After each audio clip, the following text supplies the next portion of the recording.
Last class में हम लोगों ने बात नई ICDS स्टार्ट किया था, जिसका फुल फॉर्म है income computation and disclosure standard. हाँ या ना?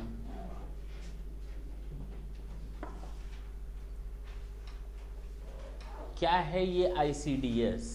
ये हम लोगों ने कुछ देखे थे और नंबरिंग थी इनकी ICDS 1 2 3 4 5 6 7 8 9 and the last one is 10। AS1 था, ये AS2 था, 7 था, 11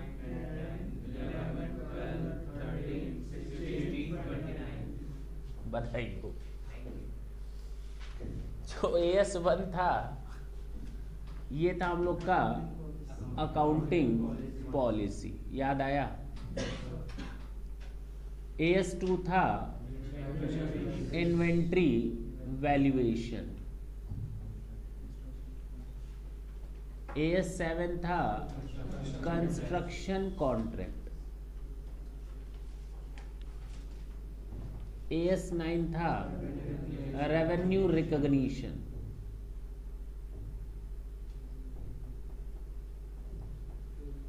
AS5 बोलो या ICDS 5 बोलो, टेंजिबल एसेट्स, फिक्स्ड एसेट,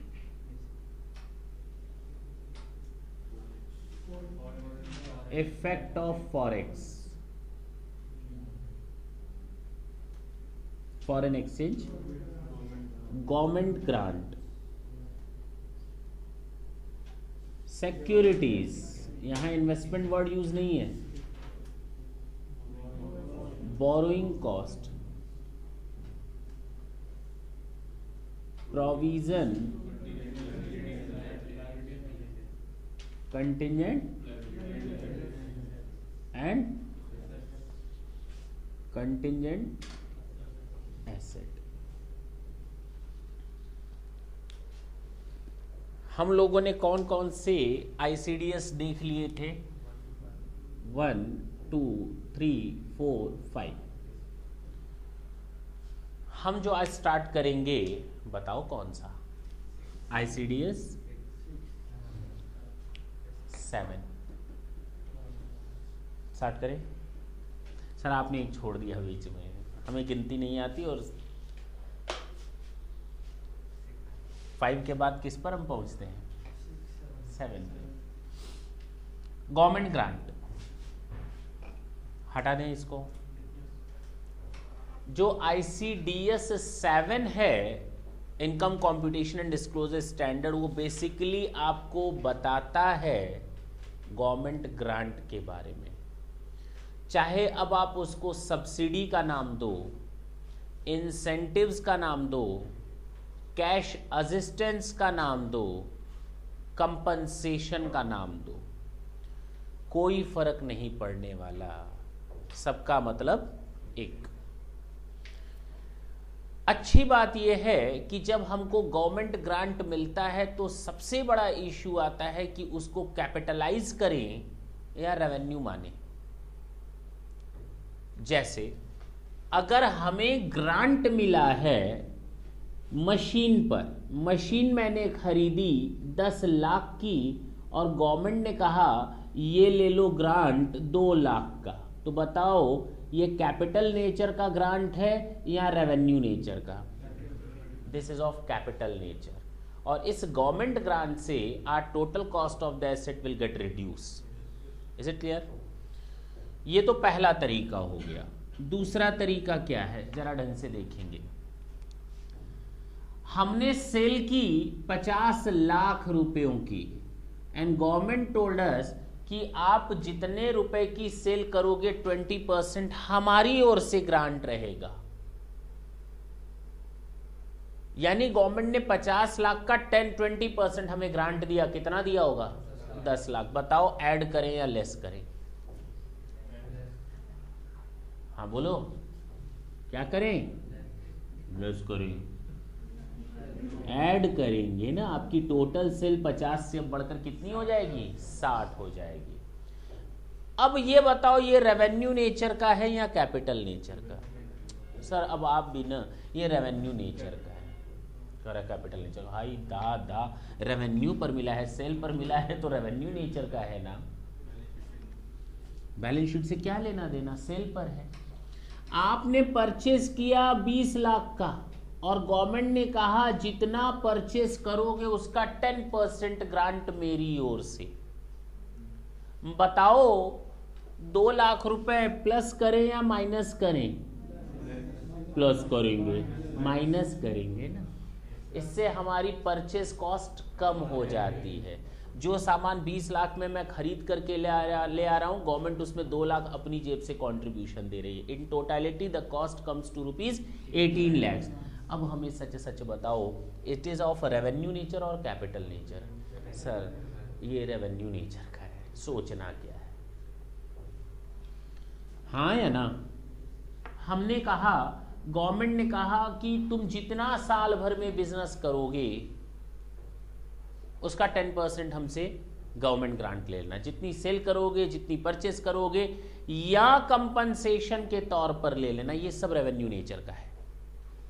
और अगर एसेट से रिलेट करता है ये गवर्नमेंट ग्रांट, तो ये कैपिटल नेचर का है। क्या हो अगर गवर्नमेंट ने हमें गवर्नमेंट ग्रांट दिया है प्रोजेक्ट पर? किस पर? प्रोजेक्ट पर। मतलब उसमें फिक्स्ड एसेट्स भी हैं और वर्किंग, पहुंचे रहो कॉस्ट पे, कॉस्ट से निकलो अब बाहर, वर्किंग कैपिटल भी है, फिक्स्ड एसेट्स भी है और वर्किंग कैपिटल भी है। गवर्नमेंट ने हमें केवल प्लांट, लैंड, मशीनरी इसके लिए ही नहीं दिया, बल्कि हमें डेटर्स, स्टॉक, क्रेडिटर्स के लिए भी ग्रांट दिया ना। हमें टोटल गवर्नमेंट ने 50 लाख रुपए का ग्रांट दिया था। बताओ अब क्या करें, कैसे बांटें? क्योंकि जो फिक्स्ड एसेट से बिलोंग करेगा ग्रांट, वो हमारा कैपिटल नेचर का होगा, और जो वर्किंग कैपिटल से बिलोंग करेगा वो हमारा रेवेन्यू नेचर का होगा। Is it clear? Now how to bifurcate the total government grant between capital and revenue? अरे बोल ना सर, प्रोपोर्शन ले लो। सोचना क्या है, मान लीजिए ये 20 लाख है, ये 30 लाख है, तो बांट दीजिए 2:3 के रेशियो में। ये टोटल फिक्स एसेट आपका 80 लाख का है और ये 50 लाख का है, तो बांट दीजिए 8 और 5 के रेशियो में। टोटल आपका कॉस्ट कितना था प्रोजेक्ट का? 130 लाख। उस 130 में गवर्नमेंट दे कितना रही है? 50 लाख।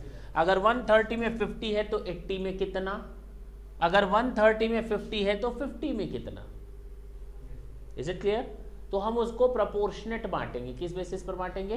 प्रोपोर्शनेट बांटेंगे। तो रेवेन्यू वाले को रेवेन्यू में ले जाना, इनकम मान लेना, और कैपिटल वाले को फिक्स एसेट की कॉस्ट को कम कर देना। Is it clear? बोलो। लेकिन फिर एक नई प्रॉब्लम आई ना, वो ये कि अगर गवर्नमेंट हमें ग्रांट दे रही है और ऐसी एसेट पर दे रही है जो नॉन डेप्रिशिएबल है, अगर गवर्नमेंट हमें नॉन डेप्रिशिएबल एसेट्स पर ग्रांट दे रही है तो क्या करेंगे? सर अगर फिक्स्ड एसेट है 50 लाख की 2 मिनट के लिए मान लीजिए, और गवर्नमेंट ने हमें गवर्नमेंट ग्रांट दिया 10 लाख का, तो हम इसको डिडक्ट कर लेते थे, 40 आता था, फिर हम डेप्रिसिएशन लिखते थे। But now this is not the case of depreciable asset. Government has provided us government grant on non depreciable asset. अच्छा, जब हम इस डेप्रिशिएबल एसेट पर डेप्रिसिएशन काटते थे तो इसका मतलब कहीं ना कहीं, ढंग से सुनना मेरी बात, मान लेते हैं 10% डेप्रिसिएशन था, तो कितना ले लिया? 4। अदरवाइज हम कितना लेते? 5। मेरी बात समझना। तो अब हम जब पीएल बनाएंगे तो पीएल में डेप्रिसिएशन कितना लिखेंगे, या तो ये मान लो 5 इधर लिखा 1 इधर लिखा, इसका 5 और इसका 1, यानी हम उसको इनकम मान रहे हैं। डायरेक्टली और इनडायरेक्टली देखो तो what ever the government grant has been received that is to be treated as income over the period of over the life of the asset, it has been spread over. Depreciation घट करके दिख रहा है, इसका मतलब net दिख रहा है डेप्रिसिएशन। अगर नहीं घट करके दिखाते तो कुछ ऐसे दिखाते, और कुछ ऐसे दिखाते तो इसका मतलब गवर्नमेंट ग्रांट एक रुपए करके 10 सालों में क्रेडिट होता है, यानी इनकम मान लिया जाता। हाँ या ना? जिस तरह एसेट को हम लोग खर्चा मानते हैं, हर साल धीरे धीरे करके पीएल में डेबिट करते हैं, उसी तरह गवर्नमेंट ग्रांट को क्या मानते, इनकम मानते। दिख रहा होगा, दिख रहा होगा, कंसेप्ट सेम है। करना ऐसे नहीं, डेप्रिशिएबल एसेट पर दिस वन इज ओके, लेकिन अगर नॉन डेप्रिशिएबल एसेट पर आपको गवर्नमेंट ग्रांट मिली है तो क्या उसका कैरेक्टरिस्टिक चेंज हो जाएगा क्या? नहीं सर। जिस तरह गवर्नमेंट ग्रांट को हम क्रेडिट में एक एक करके लिख सकते थे, उसी तरह क्या नॉन डेप्रिशिएबल एसेट की गवर्नमेंट ग्रांट को क्या एक एक करके ना लिखें? हाँ या ना? हाँ, मैंने कहा ना कोई कैरेक्टरिस्टिक चेंज नहीं है। तो अगर माइनस कर देंगे तो कहाँ लिखोगे? नहीं लिख पाओगे। अगर माइनस कर दोगे कहाँ लिखोगे? अरे बोल, 40 हो गया, बात खत्म, हाथ पे अंदर बैठ गए। लेकिन हमको उसको over the life of the asset हमको क्रेडिट करना है। कैसे करेंगे सर? कहा गया कि तब बैलेंस शीट में आप ऐसे नहीं दिखाओगे, तब आप बैलेंस शीट में गवर्नमेंट ग्रांट को यहां दिखाओगे और हर साल इसको राइट ऑफ करोगे। राइट ऑफ करोगे। क्रेडिट का घर कौन सा होता है? डेबिट। कौन सा घर होता है? क्रेडिट का घर कौन सा? डेबिट। कौन सा? डेबिट। जो बोलो वही हो गया, अकाउंट आता। क्रेडिट का घर क्रेडिट होता है, डेबिट का घर डेबिट होता है। क्रेडिट के घर में डेबिट घुसेगा तो क्रेडिट मार कर दौड़ाएगा, और डेबिट के घर में क्रेडिट घुसेगा तो डेबिट दौड़ा कर मारेगा। बात समझ में आई? तो क्रेडिट खत्म होकर कहाँ जाता है? क्रेडिट में ही जाता है। अंतर यह है, क्रेडिट खत्म होकर के कहाँ जाता है? क्रेडिट में जाता है। कौन से क्रेडिट में? पीएल के क्रेडिट में। तो गवर्नमेंट ग्रांट एक आ तो गया अपनी जगह जहां हम उसको ले जाना चाहते थे। Now asset is to be shown in the balance sheet at ₹50 at its original cost, while the government grant is to be shown as a reserve, and that reserve is to be written off over the life of the asset without deduction of the depreciation. हर साल एक वहाँ transfer होता जाएगा। Purpose तो वही हो गया, नहीं समझे? तो अगर डेप्रिशिएबल एसेट्स पर गवर्नमेंट ग्रांट मिली है तो सोचना मना है, उसको गवर्नमेंट ग्रांट को लेस करके डेप्रिसिएशन कैलकुलेट करो। नॉन डेप्रिशिएबल एसेट्स पर अगर हमको गवर्नमेंट ग्रांट मिला है तो उसको एज अ रिजर्व मानते हुए उसको हर साल राइट ऑफ करो। Is it clear? पक्की बात है, दोनों चीजें समझ में आई। रेवेन्यू से रिलेटेड है तो या तो उससे सेल को बढ़ा करके दिखाओ, या तो परचेज कॉस्ट को कम करके दिखाओ। क्या दिक्कत है? ये भी कंप्लीट। हाँ या ना? आए ICDS 7 में स्टार्ट करें, चलें।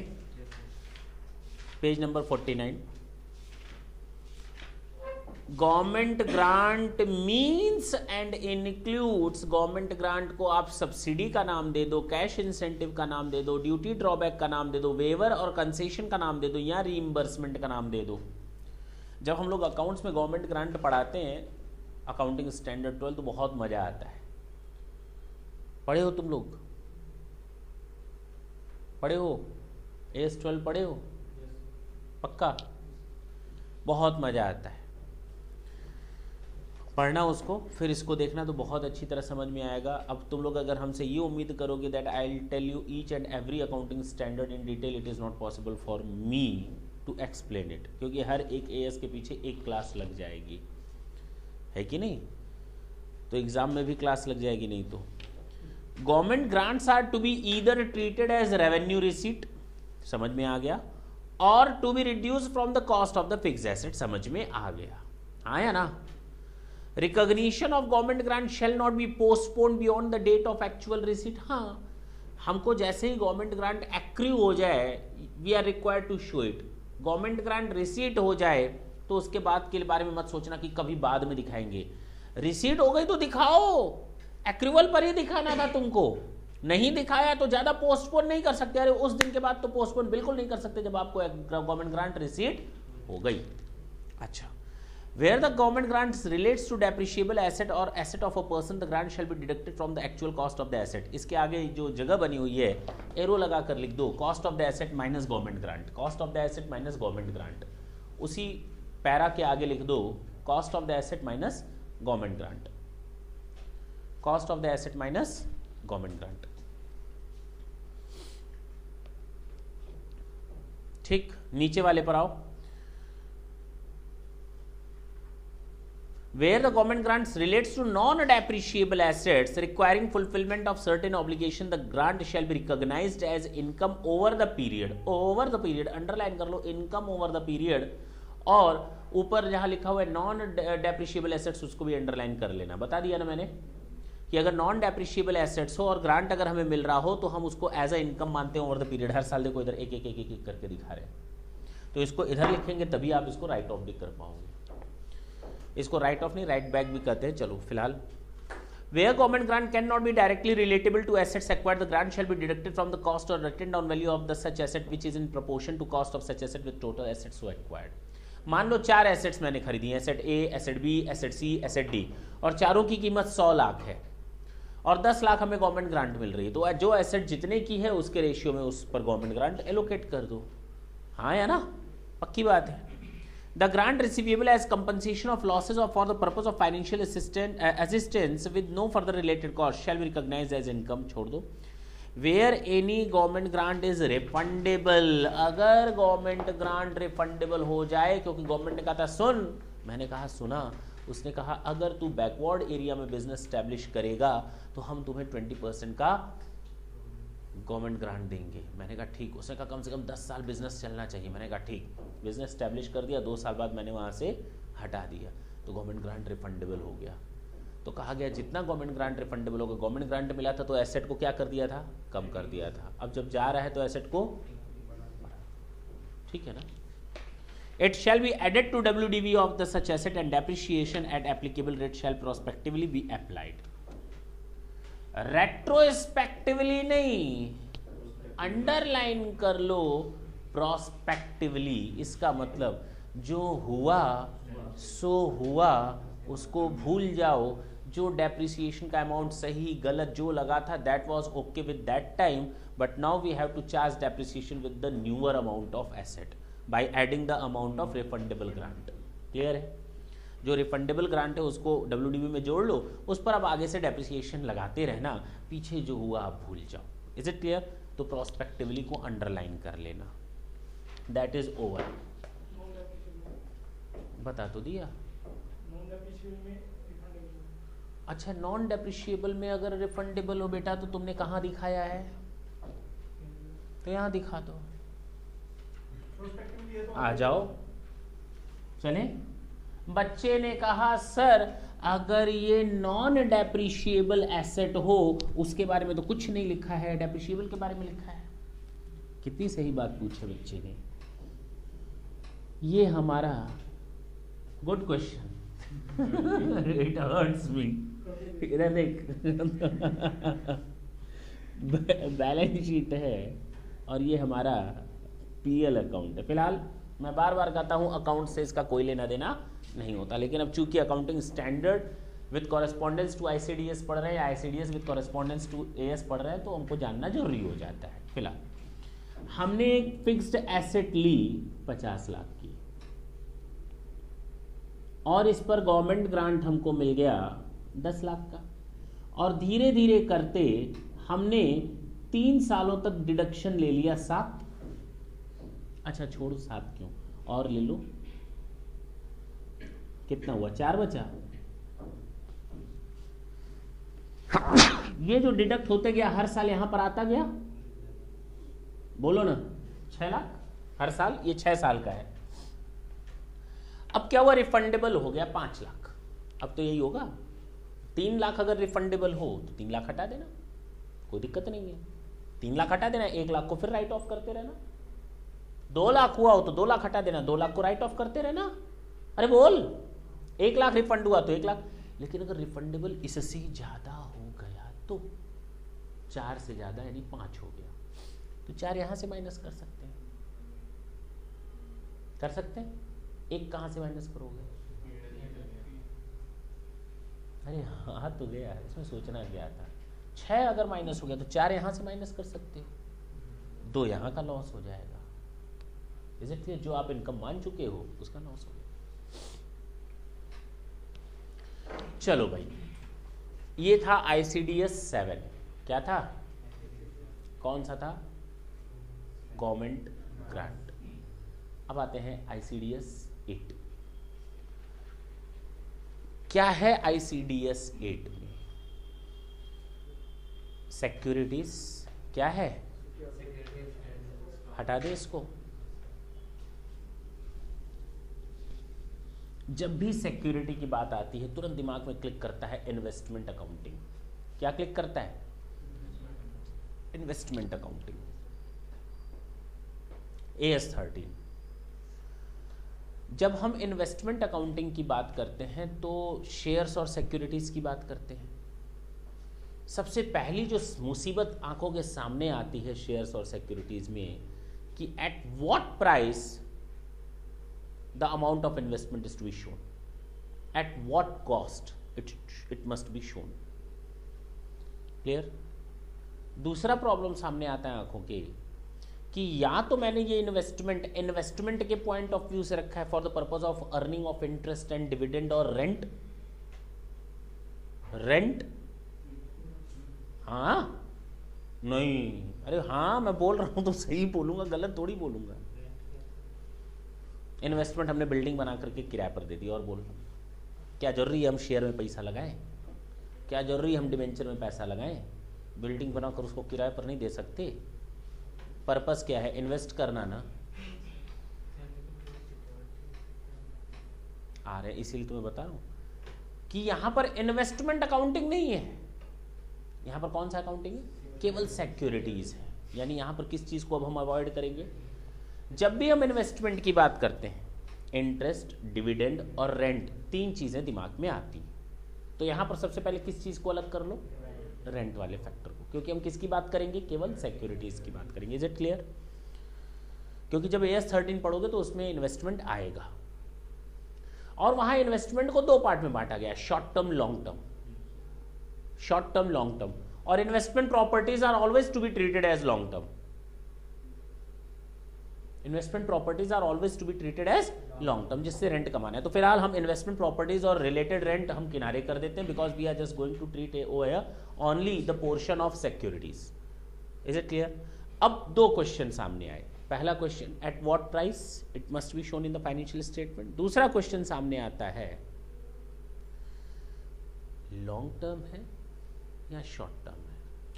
मारो गोली लॉन्ग टर्म शॉर्ट टर्म को। क्या ये स्टॉक की तरह रखा गया है या इन्वेस्टमेंट की तरह रखा गया है? इन्वेस्टमेंट शेयर खरीदना और बेचना, स्टॉक की तरह हो गया। स्टॉक इन्वेस्टमेंट लेकर रख लेना, ये इन्वेस्टमेंट की तरह हो गया। तो अब ये सामने क्वेश्चंस आए, तो सबसे पहला क्वेश्चन का जवाब सुनो। At what cost? At actual cost. At what cost it must be shown? At actual cost. Actual cost का मतलब जितने में मैंने सिक्योरिटीज खरीदी प्लस ब्रोकरेज जितना दिया प्लस कमीशन जितना दिया प्लस परचेज कॉस्ट जो लग गई प्लस ये आ गई टोटल कॉस्ट। लेकिन कभी भी कॉस्ट को सिक्योरिटी की मार्केट वैल्यू से ज्यादा पर शो नहीं कर सकते।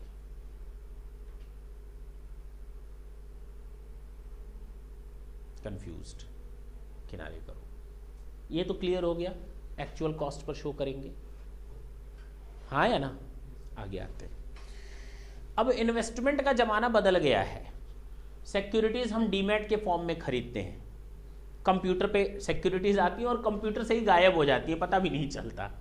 पहले फिजिकल फॉर्म में रहती थी, मैटेरियलाइज्ड फॉर्म में रहती थी, तो हमारे पास कागज आता था, now you are the owner of our securities, फलाना एंड ढिमाका का उसका रेट और ये उसका इंटरेस्ट रेट, सारी चीज़ें लिखी रहती थी। But now this is no more.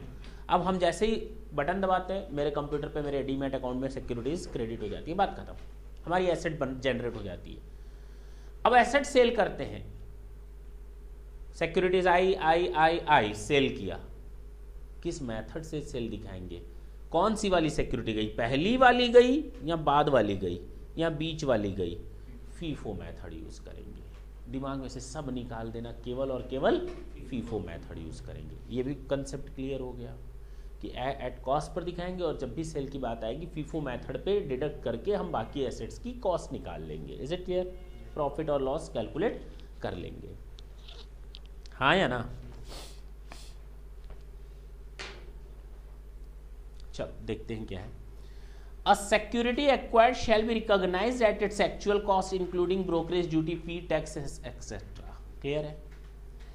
Where a security is acquired in exchange for any other assets, बताया था लास्ट क्लास में, अगर कोई सिक्योरिटी खरीदी और एसेट दे दी, तो मैंने कहा था जो सिक्योरिटी खरीदते हैं, जो चीज आती है उसकी फेयर मार्केट वैल्यू को कंसिडर किया जाता है, उसकी प्राइस, क्योंकि एसेट आ रही है और उसके बदले एसेट जा रही है। आने वाली एसेट का दाम कुछ और, जाने वाली एसेट का दाम कुछ और, ठीक है ना? तुम मुझे अपना बैग दे दो, मेरी ये दूसरा कैमरा बैग ले लो, मेरी बात समझना। तो तुम्हारे बैग की कीमत 100 रुपए, मेरे कैमरा बैग की कीमत 60 रुपए, 2 मिनट के लिए मानो, तो बताओ हम उसको कितने पर दिखाएं? 100 रुपए पर, क्योंकि जो चीज मेरे पास आ रही है that is important to me, उसकी क्या fair market value. Clear?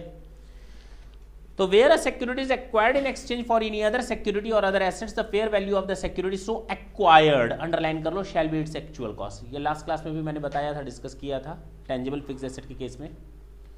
Where unpaid accrued interest has been included, होता क्या है सुनो ना, मैंने तुमसे सिक्योरिटी खरीदी 15 अगस्त को, जब कोई नहीं बेचता, 15 अगस्त को आज़ादी के दिन, हॉलीडेज के दिन मैंने सिक्योरिटी खरीदी।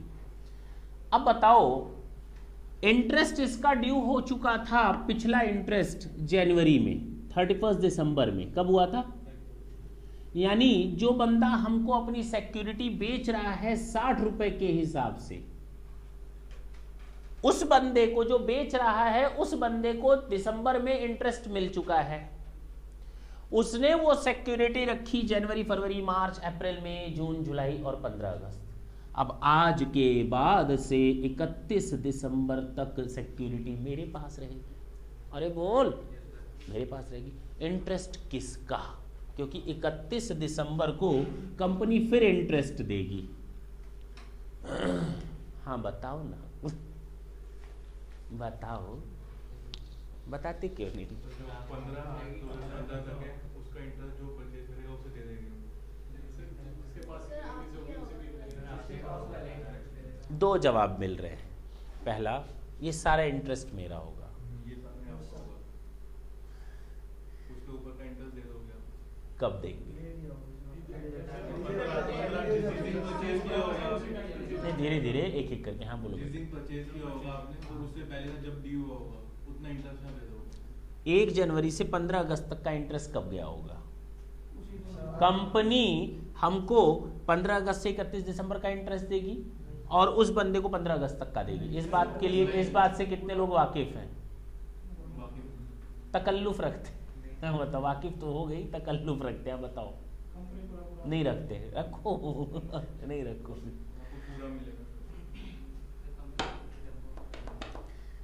चलो, कितने लोग कहते हैं कि 31 दिसंबर को company will pay me 100% of the interest for complete year to me? अच्छा, सारे लोग हो, बधाई हो, यहां तक तो तुम लोग जीत गए। 31 दिसंबर को कंपनी क्यों इतनी मगजमारी करेगी? तेरे पास 10 दिन के लिए सिक्योरिटी थी, ये ले 10 दिन का, तेरे पास 15 दिन, अच्छा तू ले ले, तो तेरे पास 1 घंटे का, 1 घंटे का, तेरे पास कितना 2 मिनट का, तूने तुरंत भेज दिया था, ले दो।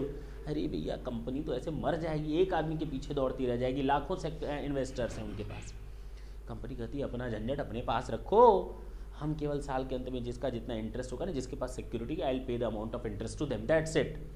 We are not concern with the bifurcation of the interest amount between the buyers और sellers, this is your personal interest. अब बताओ क्या करें? ये जो इंटरेस्ट मिलेगा तो 15 अगस्त तक का उसको देगा,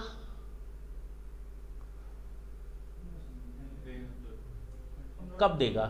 15 अगस्त को ही दे देगा या 31 दिसंबर को?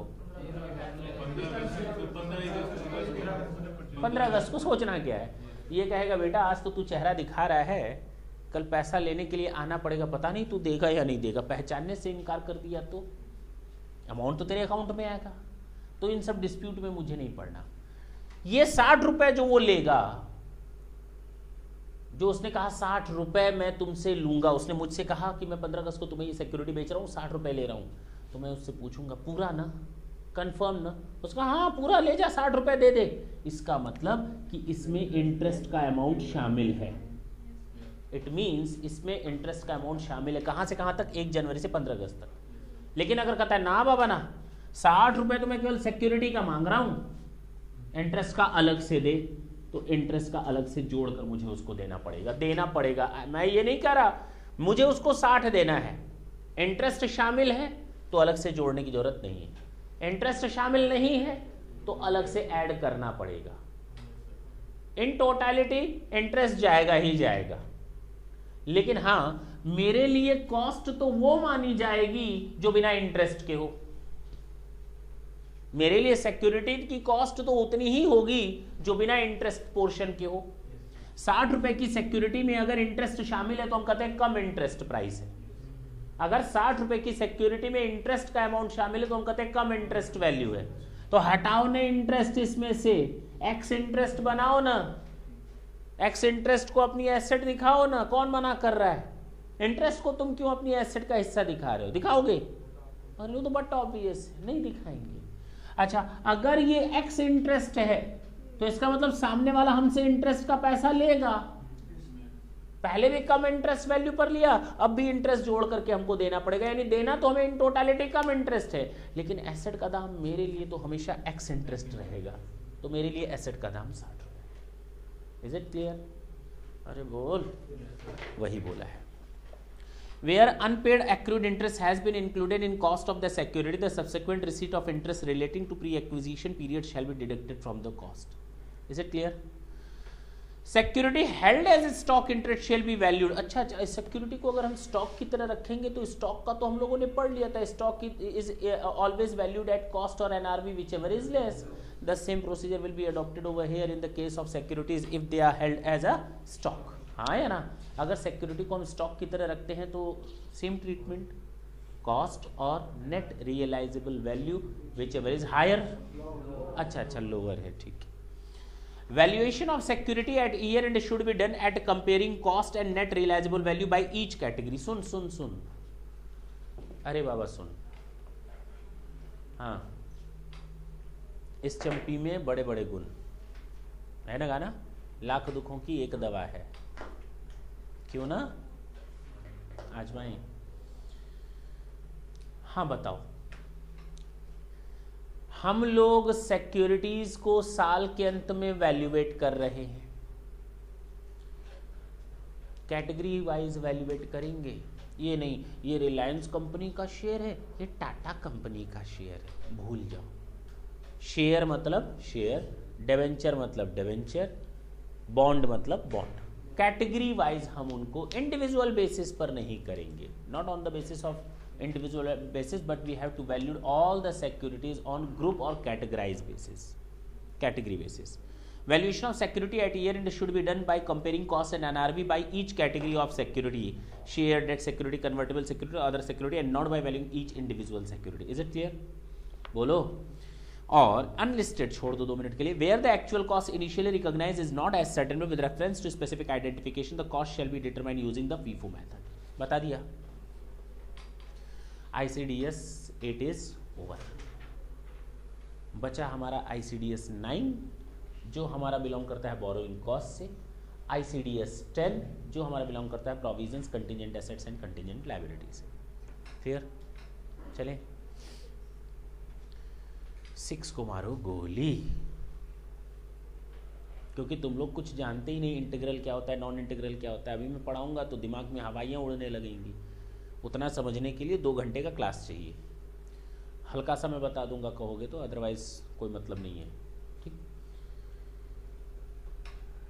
मैं क्या बोल रहा था, ICDS 9 की बात करते हैं। ICDS 9 है बोरोइंग कॉस्ट। पहले तो ये समझो कि AS में बोरोइंग कॉस्ट का मतलब क्या। यहाँ पर कुछ चेंज है, वहाँ बोरोइंग कॉस्ट का मतलब कुछ और था और यहाँ बोरोइंग कॉस्ट का मतलब सेम है, लेकिन कंसेप्ट में थोड़ा चेंज है। बोरोइंग कॉस्ट से मतलब क्या समझते हो, चलो यही बता दो, AS के हिसाब से ही बता दो। बोरोइंग कॉस्ट मतलब क्या, नहीं जानते हो? नहीं जानते हो?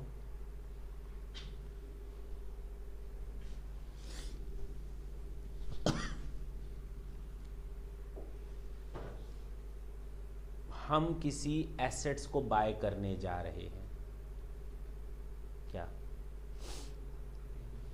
खरीदने जा रहे हैं, लोन लेते हैं, लोन लेते हैं।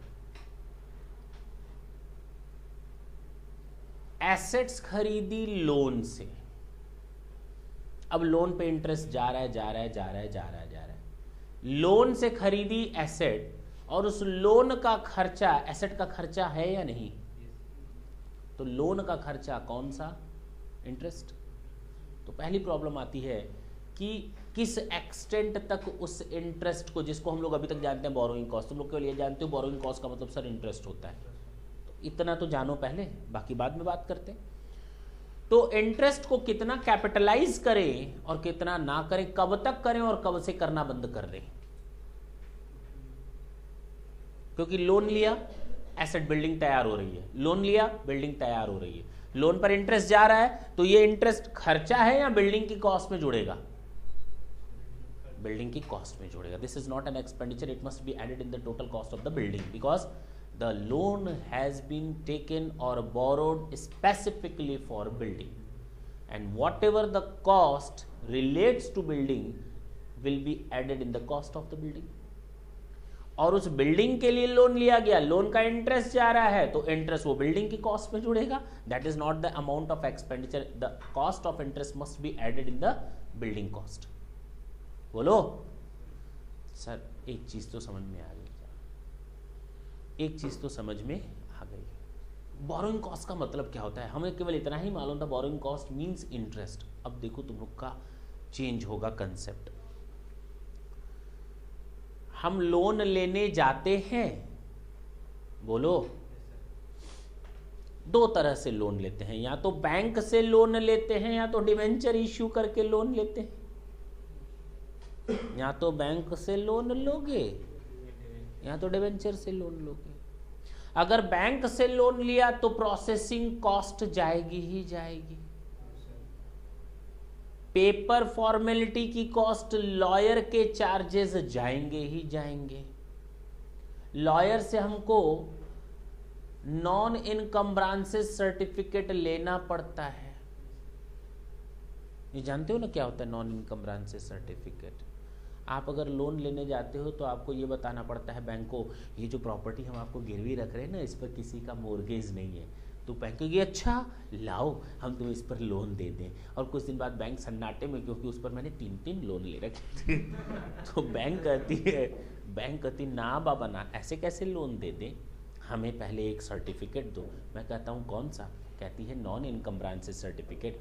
नॉन इनकम्ब्रांसेस सर्टिफिकेट एक लॉयर रिलीज करता है, सारे फैक्ट्स और फिगर्स को ध्यान में रखते हुए, जो ये लिखता है कि ये जो एसेट है, फलाना जो एसेट है, जो स्पेसिफिक एसेट है, that is free from all charges.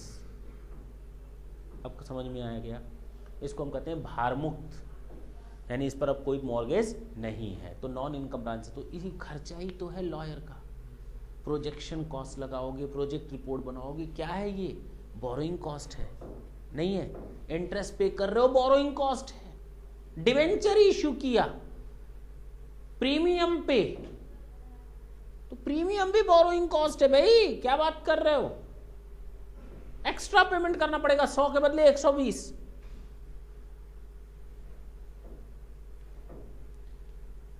Redemption दोगे, प्रीमियम पर दोगे, एक्स्ट्रा जाएगा, डिस्काउंट पर डिवेंचर को इश्यू किया, कम आया, कॉस्ट है ना, बोरोइंग कॉस्ट। ये सारी चीजें मिला करके क्या बनती हैं? Borrowing cost. अब समझ में आया? बोरोइंग कॉस्ट का मतलब वो नहीं केवल इंटरेस्ट, बोरोइंग कॉस्ट थोड़े ब्रॉडर टर्म में हम लोग देखेंगे। इसको कैपिटलाइज किया जाए या ना किया जाए, प्रॉब्लम ये आती है। तो कहा गया, सुनना ढंग से, जब तक एसेट को हम पुट टू यूज ना कर दें तब तक बोरोइंग कॉस्ट को कैपिटलाइज करते रहो। अकाउंट से बिल्कुल अलग है। अकाउंट में हम लोग थोड़ा डिफरेंट केस लेकर चलते हैं। कुछ दिन के लिए काम रुक गया क्या? अगर कुछ दिन के लिए काम टेक्निकली रुका है तो कैपिटलाइज करो, अगर टेक्निकली नहीं रुका है तो किसी अड़ंगे के कारण रुक गया है, जानबूझकर रोका गया है, तो रेवेन्यू में चार्ज करो। यहाँ पर वो सब सेग्रीगेशन खत्म है। यहाँ पर AS16 का कंसेप्ट नहीं लगा, that is quite different from AS16। यहाँ पर सीधे कहा जाता है कि पुट टू यूज तक की सारी कॉस्ट को आप कैपिटलाइज कर दो। ये एक बहुत मेजर फर्क है, जरा देखा जाए तो borrowing cost, the definition of qualifying asset is modified under ICDS, tangible, intangible and inventories. Tangible, intangible and inventories, borrowing cost. Qualifying asset, जैसे वहां पर भी क्वालिफाइंग एसेट थी, वहां पर इन्वेस्टमेंट भी हमारा क्वालिफाइंग एसेट था, इन्वेस्टमेंट प्रॉपर्टी। सॉरी मैंने गलत बोल दिया, सॉरी, इन्वेस्टमेंट का बोल दिया, सॉरी। बोरोइंग कॉस्ट चल रहा है AS16 का।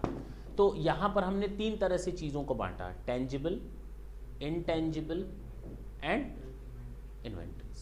तो वहां बिल्कुल डिफरेंट मीनिंग था बोरोइंग कॉस्ट का, यहां बिल्कुल डिफरेंट मीनिंग है। यहां पर हम बोरोइंग कॉस्ट किसको कैपिटलाइज करने की बात कर रहे हैं? जो टेंजिबल एसेट से रिलेटेड है। हम किसको बात कर रहे हैं कैपिटलाइज करने की? जो इनटेंजिबल एसेट से बिलोंग करता है। हम किस लोन की बात कर रहे हैं कैपिटलाइज करने की? जो इन्वेंट्रीज से बिलोंग करता है। इन्वेंट्रीज भी ऐसी वैसी नहीं जिसको तैयार होने में कम से कम 12 महीने का समय लगता है, कम से कम 12 महीने का समय लगता है। The inventories which take substantial time to get ready for sale और यूज। Is it clear? पक्की बात है। तो यहां पर है tangible assets, intangible assets and inventories that requires a period of 12 months और more to bring them to a saleable condition. The borrowing cost directly attributable to acquisition, construction और production of qualifying asset shall be capitalized। जो direct cost है borrowing की, उसको आप सीधे सीधे capitalise करो। चलो, एक्सचेंज डिफरेंस को शामिल नहीं करना है बोरोइंग कॉस्ट में, बहुत इंपॉर्टेंट चीज़ है, अंडरलाइन कर लो। Exchange difference arising from foreign currencies will not be included in borrowing cost. That is not the part of borrowing cost. कहीं लिख लो, that is not the part of borrowing cost. Will not be included in borrowing cost. बहुत बड़ी चीज़ है। मैं ये नहीं कहता कि borrowing cost नहीं है, नॉर्मल सेंस में borrowing cost में शामिल होगा। हमने लोन लिया डॉलर्स में, एसेट खरीदी रुपीज़ में, उसी डॉलर से रुपीज़ में कन्वर्ट करके। अब जब हम डॉलर्स का पेमेंट करेंगे तो कभी कम कभी ज़्यादा, डेली डॉलर्स में चेंजेस आते हैं। तो अगर ज़्यादा गया तो किसका हिसाब गया? एसेट्स में जाना चाहिए, लेकिन उस कॉस्ट को ये शामिल नहीं करता। ये बोरोइंग कॉस्ट का फैक्टर है ही नहीं, दिमाग में से निकाल देना। हाँ या ना?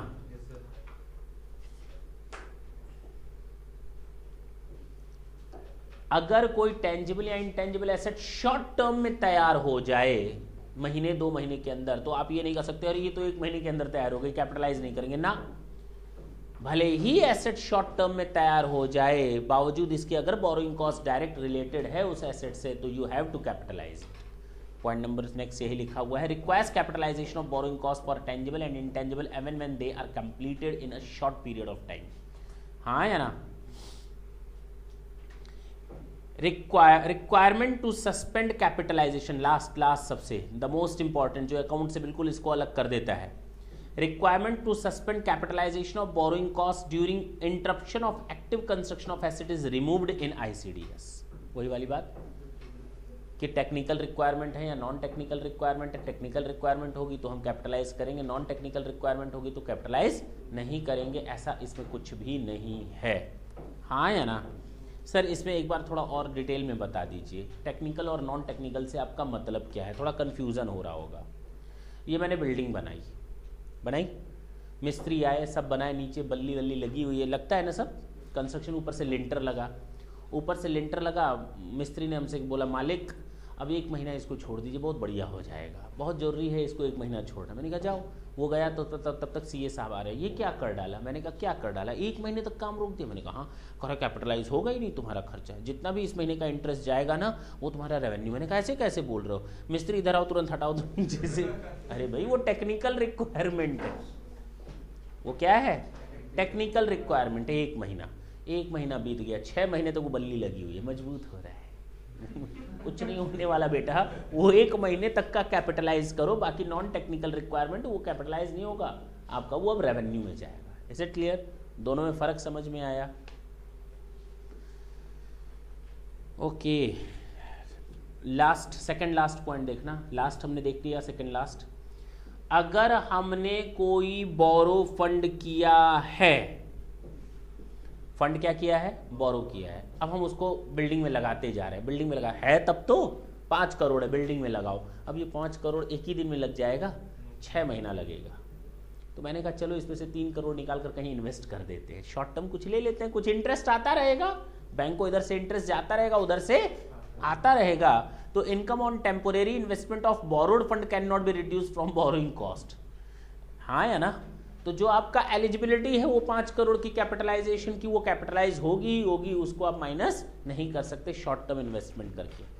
Is it clear? तो थोड़ा फर्क है अकाउंट्स में और टैक्सेशन के, आईसीडीएस और अकाउंटिंग स्टैंडर्ड में, दोनों को फर्क रखना।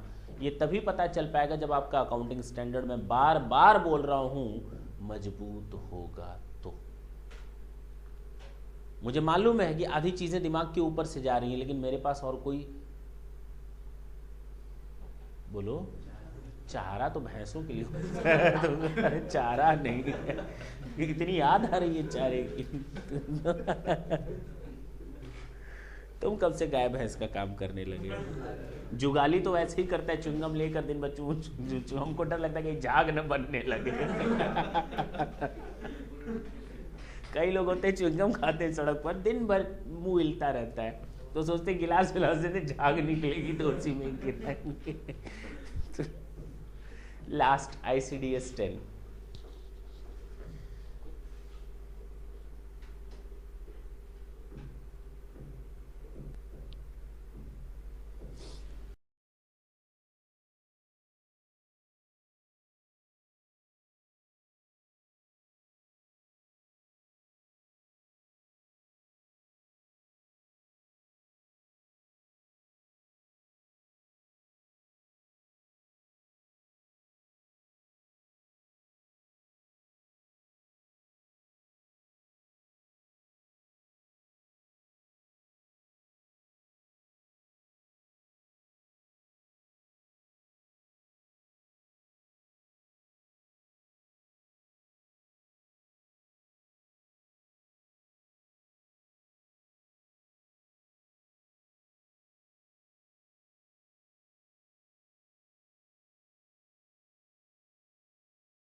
देखें ICDS 10, provision contingent liability and contingent asset बहुत ही सिंपल है। जब हमने PGBP चैप्टर आपको पढ़ाया तो एक चीज़ मैंने याद रखने के लिए बोली, provisions are never allowed as an expenditure under the income tax act, एक को छोड़कर, approved gratuity fund which becomes payable during the previous year. वही लाइन यहाँ पर भी बोल रहा है, लेकिन स्पेसिफिकली ग्रेच्युटी के लिए नहीं बोल रहा। देखो क्या बोल रहा है, अब प्रोविजन शैल बी रिकॉग्नाइज, यानी टैक्स में प्रोविजन को अलाउ कर रहा है, बहुत बड़ी बात है। When there is a present obligation, it means become payable, underline कर लो प्रेजेंट ऑब्लिगेशन को। क्लियर हुआ? आगे पढ़ने की जरूरत नहीं है, कर देते हैं पूरा। As a result of a past event, and it is reasonably certain that an outflow of resources embodying economic benefit will be required to settle the obligation, and a reliable estimate can be made of the amount of the obligation. क्या तुम लोगों को फर्क मालूम है actual liability, provision और contingency के बीच में? क्या तुम लोगों को तीनों के बीच में फर्क मालूम है? हाँ बोलो, मुंडी हिला रहे थे ना, बोलो। हाँ हाँ बिल्कुल सही है। हाँ, प्रोविजंस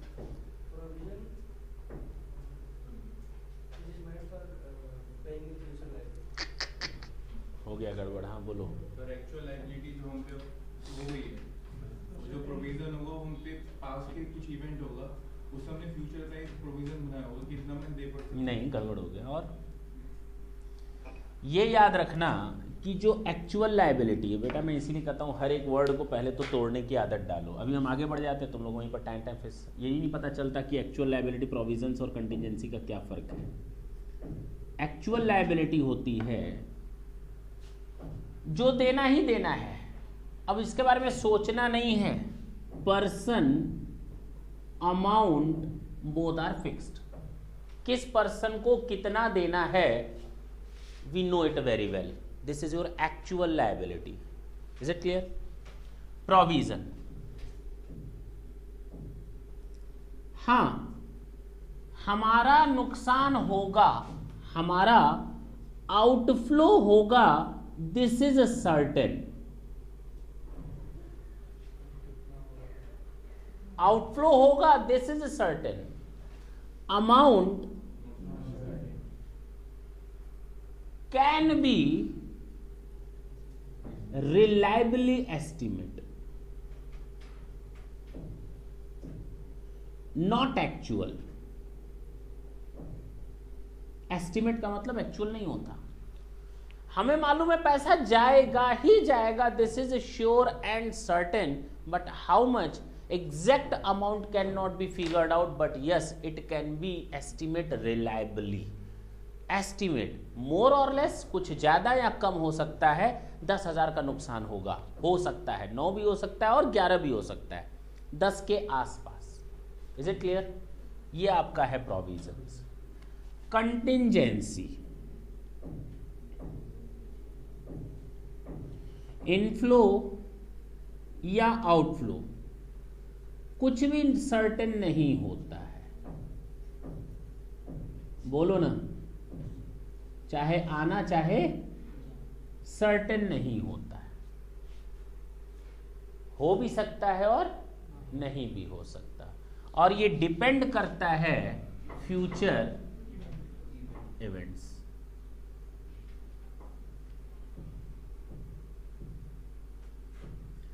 हैपनिंग, मिस हैपनिंग नहीं, हैपनिंग और non happening of any future events. किसी फ्यूचर इवेंट्स या कंडीशन के हैपनिंग और नॉन हैपनिंग पर ये लायबिलिटी हमारी यहाँ आने वाली चीज़ डिपेंड करती है, जो सर्टेन नहीं है। ठीक, कल बारिश होगी 10,000 ले लूँगा, कल बारिश होगी मैं तुमसे 10,000 ले लूँगा, तो कंटिजेंसी होगी तब ना। क्लियर है? अगर नहीं हुई तो ये किसने बोला देना पड़ेगा? मैंने तो ऐसा कुछ बोला ही नहीं। मैंने कहा बारिश हुई तो 10,000 ले लूंगा, ये मैंने कब कहा देना पड़ेगा? ये कब कहा मैंने देना पड़ेगा? अब क्लियर है? पक्की बात है। शर्त पूरी होनी चाहिए। अब जैसी शर्त रखो। Is it clear? तीनों में फर्क समझ में आया? तो हम यहाँ एक्चुअल लायबिलिटी की बात नहीं कर रहे बल्कि प्रोविजंस की बात कर रहे हैं। तो प्रोविजंस बिकम पेबल होने चाहिए। कंटिजेंट लायबिलिटी क्या? Contingent asset. चलो पहले कंटिजेंट एसेट की बात करते हैं। A contingent asset shall be recognized when it becomes reasonably certain कि इनफ्लो तो होना ही होना है। When it becomes reasonably condition होने के बाद, यानी एक्चुअल होने पर, यानी जब कंडीशन या सिचुएशन हैपेंड और नॉन हैपेंड हो जाए तब हम बता सकते हैं अच्छा अच्छा अब तो मिलने, बारिश हो गई, लाओ 10,000। इसको हम कहते हैं अब तो पैसा मिलना सर्टेन है। तो कंटिजेंट कहाँ रहा? तो कंटिजेंट एसेट उस समय रिकॉग्नाइज किया जाएगा जब एक्चुअली में मिलना तय हो जाए। Is it clear? Provision shall be reviewed at the end of each previous year and adjusted और reflect cost being best estimate for current year. ठीक है। No provision for contingent liability shall be made. तो contingent liability के लिए कोई provision नहीं बनाना क्योंकि वो सर्टेन नहीं है। इसको हम हमेशा देखो तो अकाउंट्स में क्या करते हैं, it must be shown below the balance sheet as a footnote. तो यहाँ तो हम अकाउंट्स तो कर नहीं रहे कि हम बोले कि provision for contingent liability must be shown below the balance sheet as a footnote. We are not here dealing with the accounts, तो इसलिए हमको ये लाइन लिखने की जरूरत नहीं है। हम यहाँ सीधे सीधे बोल रहे हैं कि इट कैन नॉट बी, अरे बोलना, क्या कहेंगे इनकम टैक्स में इसको? Provision can not be made in under the income tax act. That's it. बस हो गया, काम खत्म। For contingent liabilities, only for contingent liabilities. Contingent asset, it will be shown as your income और asset when it becomes receipt, यानी on the happening और non happening of condition और situation. ICDS is over. मैंने एक छोड़वा दिया है, उसको मैं एक या दो लाइन बता देता हूँ। Effect of exchange in foreign exchange rates. Accounts और टैक्स में फ़र्क है एक जगह। वहाँ हम लोग का AS 11 था और यहाँ पर हम लोग का ICDS 6 है। यहाँ ICDS 6 है और वहाँ पर AS 11 है। जो हमें एक दो लाइनों का फ़र्क बताना है वो मैं बता दूँ। वहाँ पर इंटीग्रल और नॉन इंटीग्रल का डिफ्रेंशिएशन किया जाता है अकाउंट्स में। यहाँ पर ऐसा कोई डिफ्रेंशिएशन नहीं किया जाता। अंडरलाइन कर लो पॉइंट नंबर 2 पर। Integral and non integral foreign operations are not differentiated by the income tax act. That is very much important line. Is it clear? Exam में एक एक नंबर का अगर टीचर क्वेश्चन बनाना चाहे तुम लोगों में बहुत अच्छी तरह से ICDS पर 10-15 क्वेश्चन बन जाएंगे और एक एक नंबर आ भी सकता है, जा भी सकता है। बस यही इंपॉर्टेंट लाइंस हैं। इंटीग्रल और नॉन इंटीग्रल में कोई डिफ्रेंशिएशन नहीं किया गया। समझ में नहीं आ रहा होगा इंटीग्रल क्या होता है, नॉन इंटीग्रल क्या होता है। अब अगर मैं समझाने बैठूं तो मेरी तो एक क्लास गई, तो मैं उसको समझाने के लिए नहीं हूं।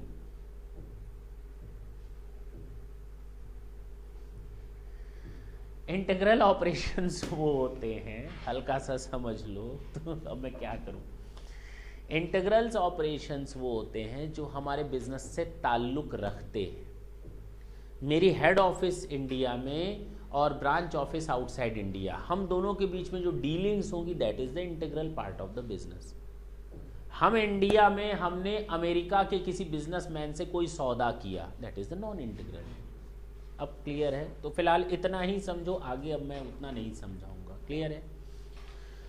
दूसरा, foreign currency transaction shall be recorded on initial recognition in the Indian currency by applying. जब भी आप फॉरेन करेंसी ट्रांजैक्शन को अपने बिजनेस में शो करेंगे तो जाहिर सी बात है इंडिया में बिजनेस कर रहे हो, इंडिया में आपको इनकम टैक्स भरना है, तो रुपीज में आएगा ना, कि डॉलर या येन में दिखाओगे, रुपीज में दिखाओगे। Then we have to convert our foreign currency into the Indian currency. At what rate? At the average rate. At the average rate underline कर अंडरलाइन,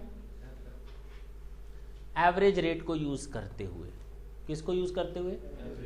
यानी जो बिगिनिंग में था और जो एंड में है उसका एवरेज निकाल लेना। लेकिन लेकिन लेकिन लेकिन लेकिन ये तभी पॉसिबल है जब हमारा रेट कभी 60 रुपये 10 पैसे, 59 रुपये 50 पैसे, 59 रुपये 80 पैसे, 60 रुपये 5 पैसे, 60 रुपये ये रहे। लेकिन अगर हमारा रेट था एक दिन 60 रुपये, एक दिन 55 रुपये, एक दिन 40 रुपये, एक दिन 90 रुपये, ये उस बार नहीं होने वाला। इतना ज़्यादा फ्लक्चुएशन पर एवरेज कहाँ से ले लोगे तुम? उसके लिए देखो लिखा हुआ है उसी फर्स्ट में, if the exchange rate fluctuate significantly the actual rate at the date of the transaction is to be use, यानी जिस वैल्यू पर फिर रेट है, जिस डेट पर रेट है वही रेट ले लो, एवरेज रेट तब लेने की जरूरत नहीं है। क्लियर है? हो गया, छोड़ दो।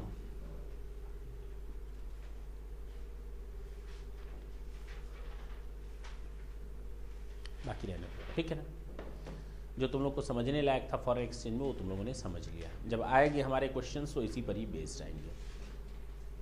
बाकी AS11 करोगे 2 मिनट के अंदर समझ में आ जाएगा।